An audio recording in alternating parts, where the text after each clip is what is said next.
Welcome to our class on Chassidus. We're going to be learning this week a beautiful Chassidic discourse from the Rebbe. The name of the Chassidic discourse is called vayikach. The Rebbe said this Chassidic discourse on Shabbos Parshas Koirach, which that year was the Gimel Tamuz, the third day of the month of Tamuz, in the year Tafshin Memches, 35 years ago. So again, the Chassidic discourse is based on the verse where it opens and it says, Vayikach Koirach, and Koirach took. And the Rebbe said it's known, the points that are pointed out in Likutei Torah, which is the classical work from the Alter Rebbe, on the beginning of this week's Torah portion, which we call the Chassidish Torah portion, the Chassidic Torah portion. And he asks, you have to understand the whole idea of the argument of Koirach and his whole entourage against Moshe and Aaron. So that's question one. What was the base of the whole argument? And also the argument that Koirach had on the priesthood of Aaron. Like Rashi says, that he comes along and he said, the way he presented his argument, he says, if you have a talis, a prayer shawl, which is totally made out of tchelas, a blue wool, so the question is, do you need to have the strands of tzitzis that have the blue wool as well? In other words, and the Rebbe goes on to add, and he says that he also asked another question, which is brought down in the Medrash. He asked, if you have a house that's full of Torah books, holy books, the question is, do you need the parchment, the mezuzah on the doorpost? And when they responded to him, yes, a talis that's full of tchelas, you still need the tzitzit, and a house that's full of books, you still need the mezuzah, he started to laugh. So it says in the Medrash. And it's brought down and it's explained, the Chassidic discourse is that Koirach wasn't a stupid person. He was a pikayachaya, he was very, very smart. So, in other words, there was a deep argument that Koirach was having with Moshe Rabbeinu.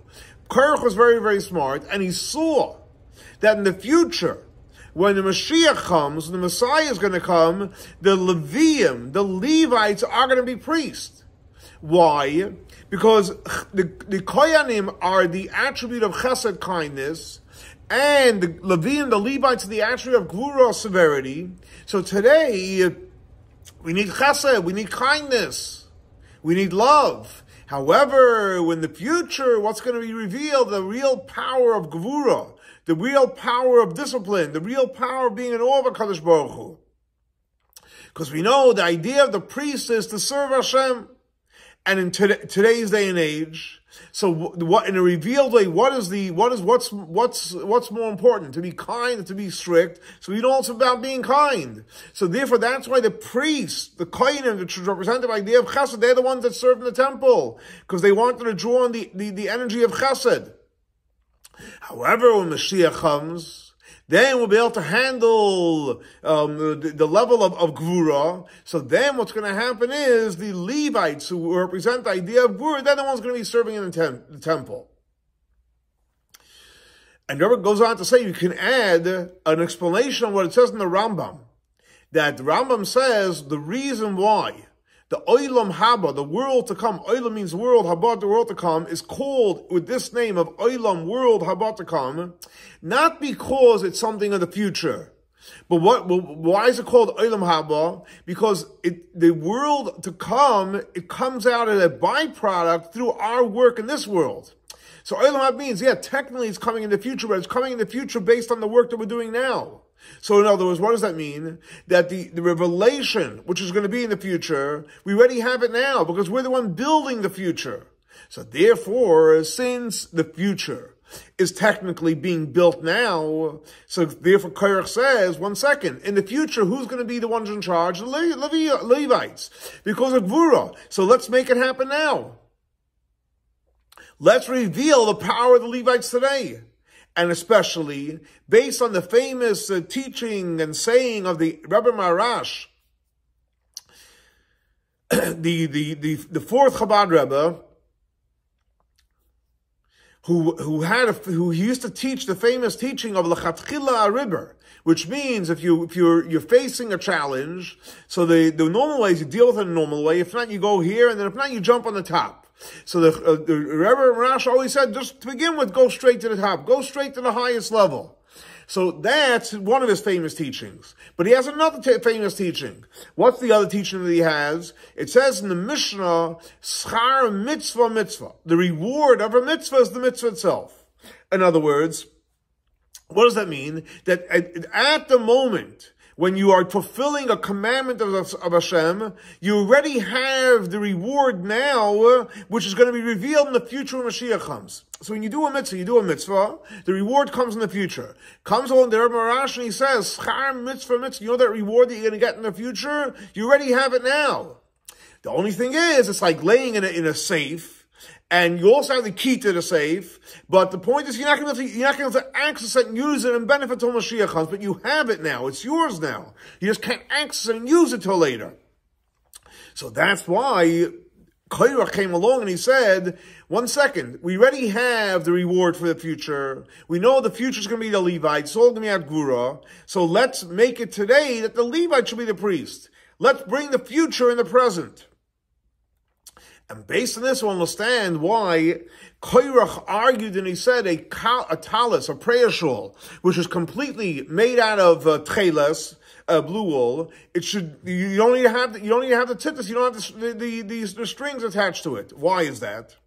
Because on a spiritual level, what is the idea of a talis? So a talis, in Hebrew, it's called a makif. It covers you over. It's not like a jacket that goes on your sleeves. It fits you at a certain fit. A talis is something which hovers over on a physical level. On a spiritual level, it's makif. It's a very, very powerful energy. And like we see literally, that a talis, you put it over the person.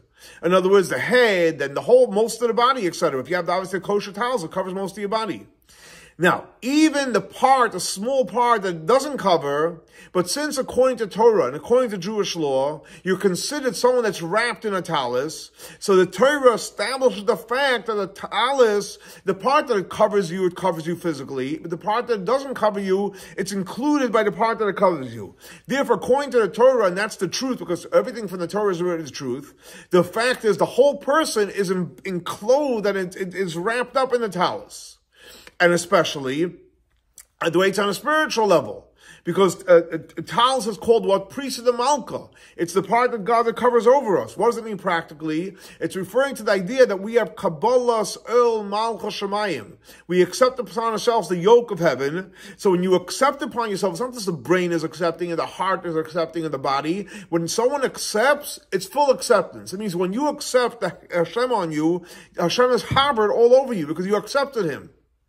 Now, so that's the idea of a talis. What is the idea? It covers you over, totally wrapped in it. What's the idea of tcheles, the blue wool? So it says, brought down in the Talmud, it says like this, that the tcheles is compared to the sea, and the sea is compared to the sky, and the sky is compared, it's similar to the Kisei HaKavod, the God's throne. Which basically, what does it mean is God's throne? It's literally the seat and the place for, I'll say it in Hebrew, I'll translate it. Atzmusa Yemuhusa Yisbarech Haviyachol. In other words, it's the place where the infinite part of Hashem sits. In other words, what does that mean practically? That a talis, which is totally blue. In other words, it's the highest level of hovering over. A, it hovers over. B, it's the blue part is connected literally to the essence of Hashem. So therefore, Korach came along and he says, what? You have a talis, which is totally blue, which means on a spiritual level, it hovers over, and it's reaching Hashem Himself. So who needs the tzitzis? Why do you need the strings? And as you have the makif, you have the part that totally hovers over you and it's connected to Hashem Himself. Why do you need those tzitzis, those strands, which is only referring to, on a spiritual level, the kav, the small light that comes in, that comes after the tzimtzum. You have the infinite part of Hashem, which is before the tzimtzum. Who needs a light that's after the tzimtzum? So when you put on a talis, now you have a whole different perspective. By putting on a talis, you're literally wrapping yourself up with the infinite Hashem. The tzitzis is the part that internalizes. So Korach says, 1 second, if you have the greatest power, the makif, the infinite part of Hashem, why do we need a kav which comes after the tzimtzum? In other words, what was Korach trying to accomplish? He was trying to accomplish the revelation of the future.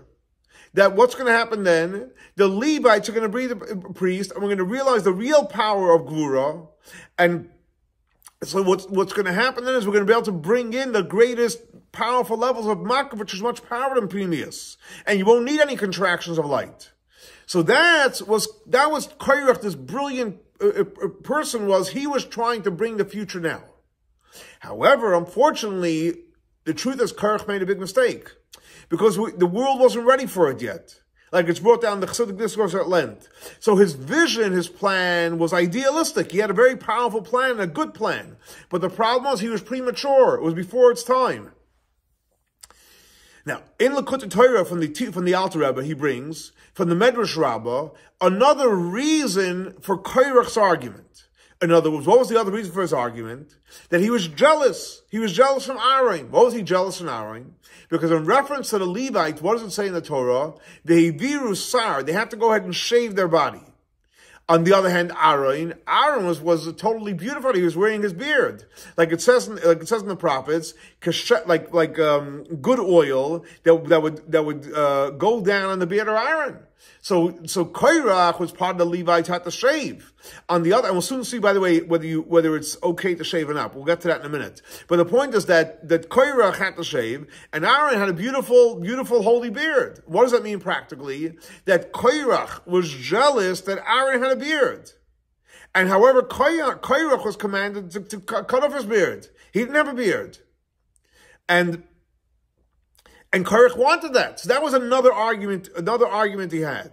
And Rebbe says, you see me, you can say, based on that, in other words, Korach, on one hand, says you don't need the strands. By the tzitzis, you don't need the strands. You don't want the tzimtzumim. So the question is, why was he arguing? It's an opposite argument. According to the first thing with the talis and the tzitzis, what was he saying? I want the makif. I don't want the strands which comes from the tzimtzum, small lights. Here we're saying is he wanted the strands of the beard, which is the small lights. Well, what's the idea? But now that it goes into a side note, we'll get back to the main point. The Rebbe says in the Likutei Torah, the Alter says, he explains what's the reason why Korach was jealous of Aaron. And he says that why? Because he was jealous that Aaron has the power to draw down holiness in the Jewish people through the Cyrus, through the strand. Why? Because he was saying this, what do you mean? Why do you need strands at all? If you have the talis, which has all the power, what do you need the strands for? So therefore he felt that he could accomplish that without the strands, without the tzitzis. But the fact is, the simple pshat in the Medrash is that he was jealous of Aaron. In other words, he also wanted to have the beard. So if that's the case, how's it in line with the idea of Cyrus? Okay. So the main question I was asking is, on one hand, what's the second reason? Well, he's jealous because of the strands. And how does it go in line with it? He didn't want the strands by the tzitzis. That brings another side point is that, he wanted to know why Aaron had the power to bring it in versus he didn't. But again, that's another insight. But let's stay back to the point. And there brings out like this, and to point out that this obligation that the Levites had to go ahead and shave, because everyone knows we don't shave, we keep our beards on. Torah says you should shave. That was only once in the desert, and it was not a commandment for future generations. In other words, so once there was a commandment to take off the hair in the desert for the Levites, but afterwards, no, you're 100, you need to have the beard, even for the Levites. And on the contrary, they're not allowed to cut off the five parts of the beard. Besides in certain cases, if it was a leopard, then you have to, for purity reasons, etc. Now, the Rebbe goes on to say as follows. Torah, we know, is everlasting. It's everlasting. In other words, every part in the Torah teaches us a lesson forever and for every single person. So in other words, from here you see that even in this whole story, there must be a lesson for every one of us. What does it mean? What's the lesson? That we have to have a talis. We need a makif, the powerful, huge energy of the infinite God, but we need a talis that has to have tzitzis on it. You need to have the strands that bring in, after the tzimtzum, into pnimius. And also you need to have a house which is full of 100 books all over the place. But then again, you cannot forget the mezuzah on the doorpost. In other words, it's not enough to try to get the big lights. the big books and the big makif, etc., which you need to, but you also have to bring in bepinis, you have to internalize it, which is represented by the tzitzis on the talis and the mezuzah on the doorpost of the house. And especially, the Rebbe says, in this time that we're living, that we don't have the purple, the blue, purple wool in this day and age, and like it's explained in a powerful letter of the Rebbe Rashab, that that we don't have tchelas, not just we don't physically have it. That Arizal explains Kabbalistically a very, very powerful reason why we don't have tchelas. So in other words, so even Koirach will admit that today you can't have a talis without tzitzis because you don't have those strands. So you have to have the talis and you also need the tzitzis. Okay. Rabbi finishes off and he says like this: it should be the will of Hashem that we should merit very, very soon to have the revelation of the tchelas and to be able to fulfill the mitzvah of tzitzis in its complete way. Because say we only have the regular strings, we don't have the colored strings. And that will bring us to do the mitzvahs in a complete way, because as we know that the tzitzis is compared to all the mitzvahs. And it's understood, like even someone that doesn't know the deep insights of the talis and the tzitzis, etc., any person could do the mathematical equation of tzitzis. And we know that tzitzis, numerically, so the tzitzis is made up of 5 letters: Tzadik Yud, and Saf. Tzadik is 90, Yud is 10, Tzadik is 90, and Yud is 10, and Saf is 400. So basically that's 600, and there's 8 strings, and there's 5 knots. So you have 613. So you have a total of 613, which represents all the 613 commandments, which in there is included the 7 biblical commandments, because they're not extra, they come from the commandments of the Torah, and all these we're going to have. Mashiach comes, and we're able to do, as it says, k'mitzvahs v'tzaynecha, we're going to have to do the mitzvahs just like the Ratzon of Hashem, how we should do it. And what's going to happen then is, when Mashiach comes, it's going to be fulfilled what it says at the end of the Torah portion: Ani chelkacha v'nachlosecha, I am your part and your inheritance. In other words, Hashem is going to be the part and inheritance of the tribe of Levi, and it includes all the Jewish people. Like the Rambam says clearly, that every single person that wants to dedicate himself to serving Hashem, you're just like your Shevat Levi, because Shevat Levi is the one that serves Hashem. So anybody who wants to serve Hashem, you're just like the tribe of Levites. And not only that, in the future when Mashiach comes, the tribe of Levi is also going to have a part in the land of Israel. Like it says clearly in the prophecy of Yecheskel, so it says over there, it describes the dividing of the land of Israel, and it says, Shar Levi Echad. So you see that the Levites have a place in the land of Israel. And based on when it's known that those that taste will merit life, in other words, what does that mean? That even before the redemption of the future, we have to taste it.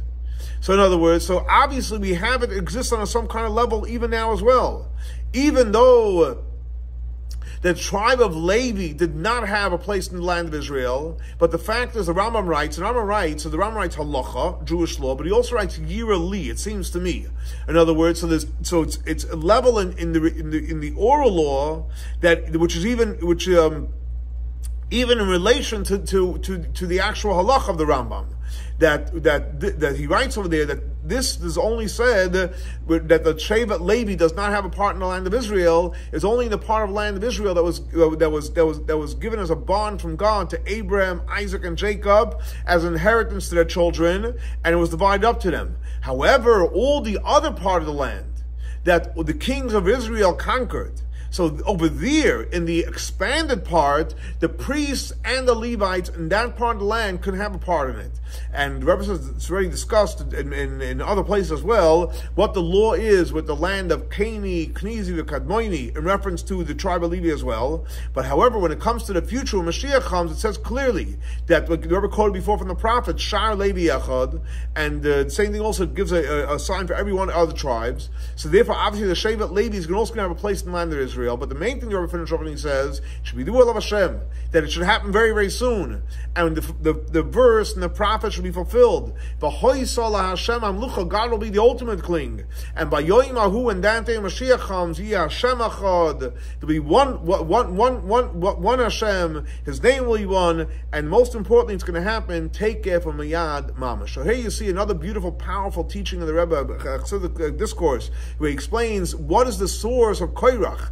Koirach was a smart person. He wanted to bring the future. He wanted us to experience what's going on when Mashiach comes. But unfortunately, he's before his times. But the fact is, Rebbe says, today we're living in a time, yes, we have to have a talis, we need the tzitzis, we have the bayis malas farm, we need the mezuzah. But most importantly, let's hope and pray that we all dedicate ourselves to Hashem, and God willing, as Rebbe finished off and says, we'll all merit to see V'hoisla Hashem Amlucha, and we'll all go with Mashiach to Eretz Yisrael, Yerushalayim Ir HaKodesh, and God willing, our next class will be in Yerushalayim Ir HaKodesh. Have a great and blessed week. Shavua Tov.